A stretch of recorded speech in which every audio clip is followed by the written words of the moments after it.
Hey guys, so today I'm going to be making a rosemary and tomato focaccia. I'm super excited about this because I've been wanting to try this recipe ever since I saw it on Instagram. This is not my recipe, this is actually a recipe from the Purple Cupcake on Instagram, and I'm just so excited. This is my first time making yeast bread, so we'll see how this turns out. I'm just going to basically walk you through the whole process. So the first thing is we need to infuse our olive oil. So I'm going to go ahead and got my recipe here. We need 4 cloves of garlic. The more garlic, the better.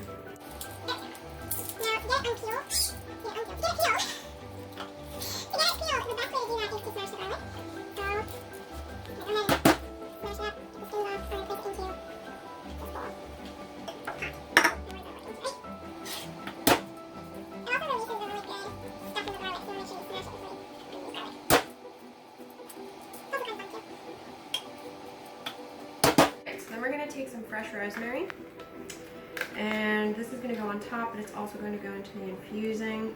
I'm just going to go ahead and cut this off. About a sprig of rosemary, go ahead and put that in there. There's the rest for the topping. Don't want to waste any of this. This fresh rosemary is so good. It smells so good. Okay, let's set that aside. Now we're going to put in this pot a half a cup of olive oil.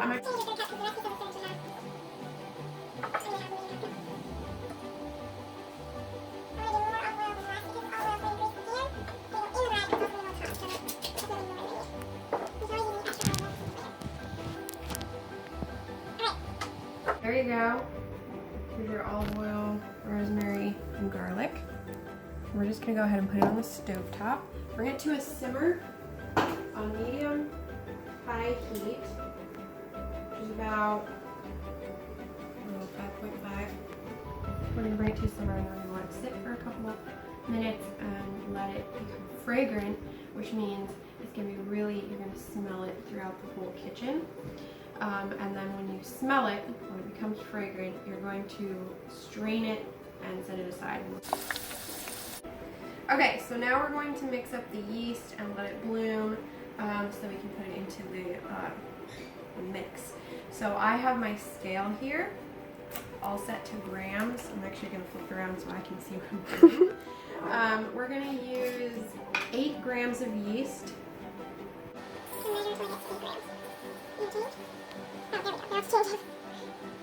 Oh, perfect. Alright, so we've got 8 grams right there. I have my, let's see, we have 250 milliliters of warm water. So 250 milliliters of warm water, 8 grams of yeast. I'm going to go ahead and put that in.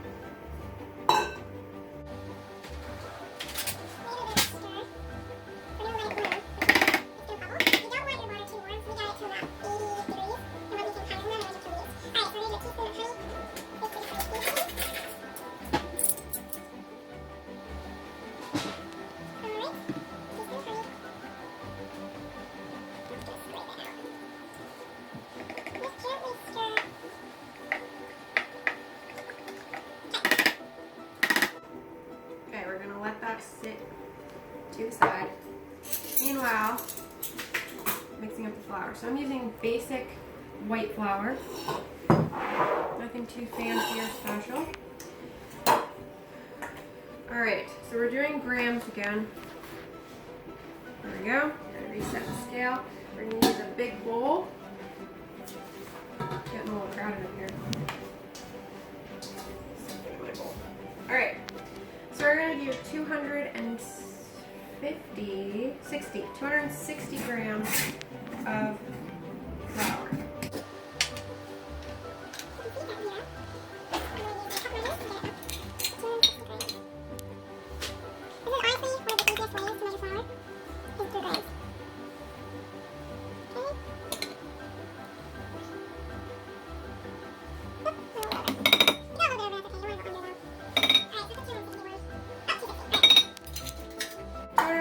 Grams of flour, we're going to put that into a big bowl. 3/4 teaspoon of salt. So I'm going to do a scant 3/4 teaspoon of salt. And if you're using regular salt, just go ahead and go with 3/4. So about that much less. Right in there. Whisk it up. I forgot to get my whisk. Just to mix it. Alright, so my water was too cool because I listened to my dad and I didn't read the package on the yeast. So I am doing this over again because my yeast didn't bloom. So the approximate temperature you want according to this yeast package is 100 to 110 degrees. You don't want it too hot, you don't want it too cold. So I'm using a different kind of yeast this time because I just don't want to mess it up, and I don't know if that other yeast is too old. I'll go ahead and measure out 8 grams again.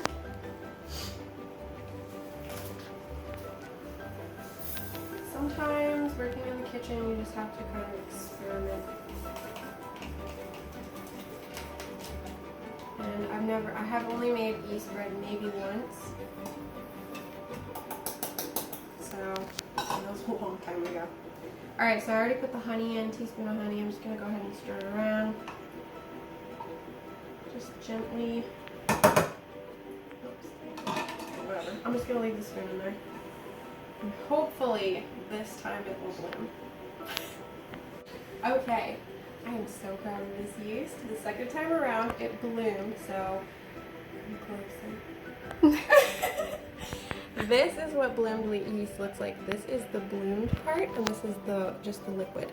So you want it to look foamy and to kind of grow, and if it doesn't do that, you've either got a wrong temperature of water or you have old yeast. So I'm glad I did it the second time because it looks beautiful. I'm so proud of it. Alright, so we're going to measure out a little less than 1/4 cup of this oil, which smells so heavenly. Alright, gotta have it on the cup side. A little less than 1/4 cup. Okay, and then we're going to pour this into the flour. We're going to make a rough dough with this before we turn it out onto a floured surface. Alright, then we're going to pour the yeast in. Yeast and honey mixture. This is going to make it grow. I'm like so excited right now. Okay. Just going to stir it around with a spatula. A rubber scraper spatula until it comes together.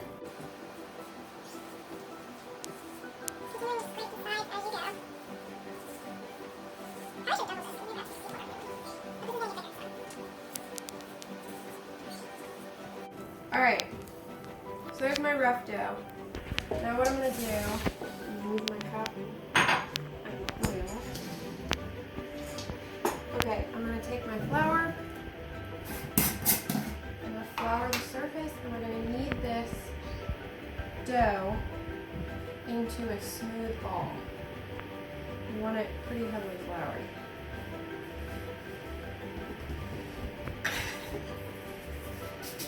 Alright, turn the dough out onto our surface.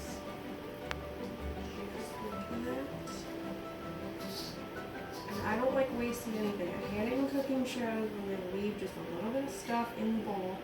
So we're scraping it completely clean. Getting all this off.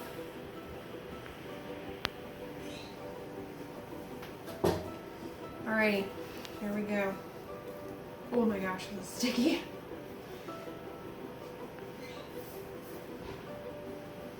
So the way you want to knead is you want to fold it over and press with your palm. And it's going to start off really, really sticky, which is why you want it pretty heavily floured. So otherwise you get this, but it'll come off as the dough starts getting worked. Hey, camera person, I need some flour on my surface. Can you give me some flour?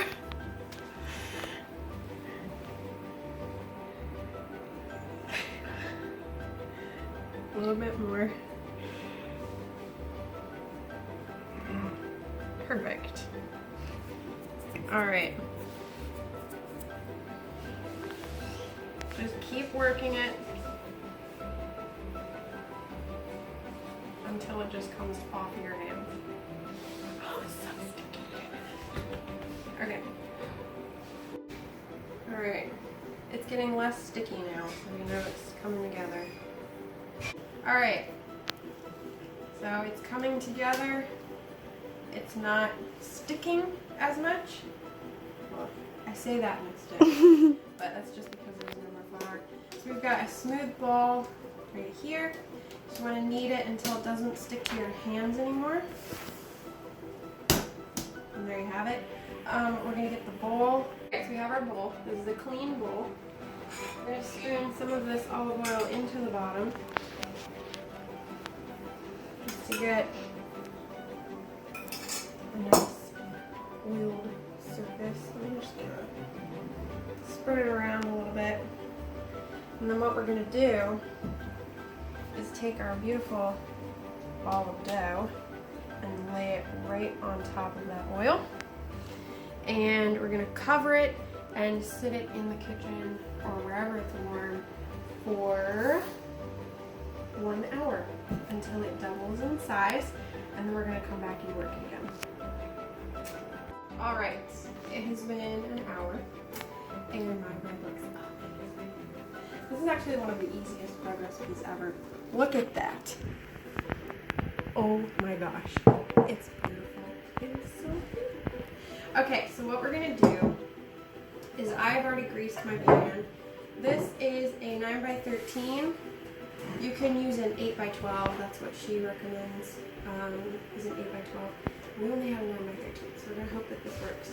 So what we're gonna do is drop this in.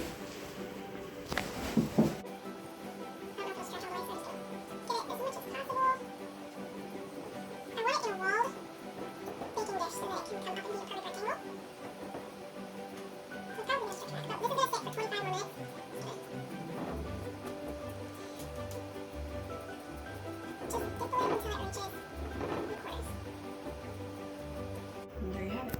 Easy. Now I'm going to recover it. I'm just going to let it sit here for 25 minutes to rise again.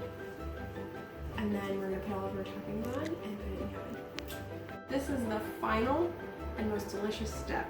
So this has risen a little bit more. So we're going to I added some fleur de sel because I would like a little bit of some salt on top. We're just going to add all of the toppings. So I've got sliced tomatoes, but you can use cherry tomatoes, which is what the lady did who created this recipe. But I don't like biting into my bread and having the tomatoes pop and like molten lava in my mouth. So I'm doing tomato slices. I'm just going to gently press them into the dough. And you can leave the tomatoes off if you want. But I personally think this is going to be the best way to have this bread.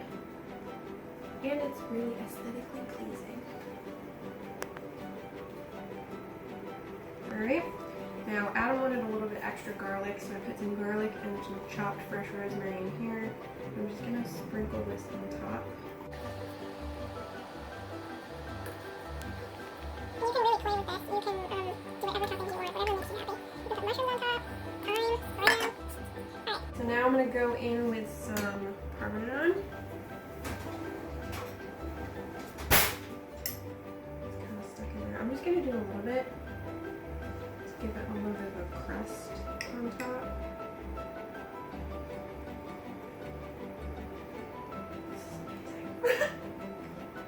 This is like the easiest bread recipe ever. Yeast bread recipe. And it smells fantastic. Alright, so I think that's enough. I think that's enough. Yes. Put a little bit more. Alright, so I'm going to just do a tiny bit of this salt. Just add a little bit of extra salty flavor. Not too much. The worst thing you can do if you have never salt it, so just gonna do enough to get a little bit of a salty crunch on top. And this is fleur de sel, so it's a little bit more delicate. And there you have it. It looks amazing. So I am gonna take a picture of this before I put it in the oven. But you're gonna put this in the oven and you're gonna bake it at 450. So I have my oven preheated at 450 degrees for 17 to 20 minutes. It should be golden brown, okay? And I will show you the after once it's finished. Look at that beautiful golden brown bread. Alright.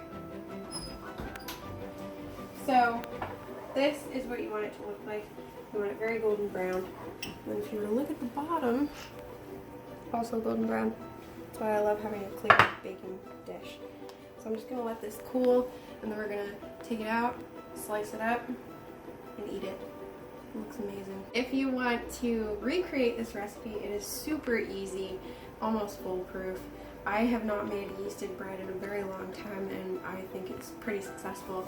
So I will put all of the instructions, I'll type it all out for you so that you can follow along, and tag me if you do make the bread. I'll see you in my next cooking video. This is a taste test. Look at this amazing bread. Oh my gosh. Alright. It is heavenly. It was definitely some of the best bread I've ever tasted. And that little bit fleur de sel was the perfect addition at the very end. Amazing. Action! Are you serious? Yes. I would think it's swamp monster. Isn't it called swamp monster? Probably.